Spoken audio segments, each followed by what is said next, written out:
2,2,3 trimethyl hexyne എന്നാണ്. അപ്പൊ hexyne വരുമ്പോൾ നമ്മൾ ആദ്യമേ ഓർക്കണം ഹെക്സൈൻ ആണ്. ഹെക്സൈൻ വരുമ്പോൾ ആദ്യമേ ഓർക്കണം എന്താണ്, 6 കാർബണാറ്റം ഉണ്ട്. അപ്പൊ 6 കാർബണാറ്റം നിങ്ങളവിടെ വരക്കി ഇടുക കേട്ടോ.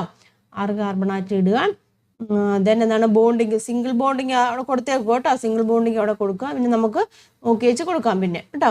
സിംഗിൾ ബോണ്ടിങ് കൊടുത്തു. ആവശ്യം ഉണ്ടെങ്കിൽ നമുക്ക് പിന്നെ ബോണ്ട് കൊടുത്തേച്ചാൽ മതി കേട്ടോ. സിംഗിൾ ബോണ്ട് കൊടുത്തു.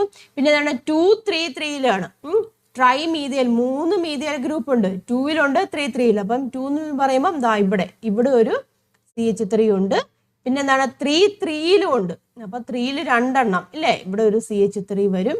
ദാ ഇവിടെ ഒരു CH3 വരും. മനസ്സിലായല്ലോ? ബാക്കി നമ്മൾ ഹൈഡ്രജൻ ഫില്ല് ചെയ്യുക. നോക്കുക, ഇവിടെ എത്ര വരും, CH3 ആണ് ഇവിടെ വരുന്നത്.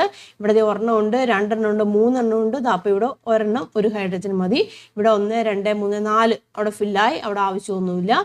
ഇവിടെ 2 എണ്ണം ഉണ്ട്. അപ്പൊ ഇവിടെ CH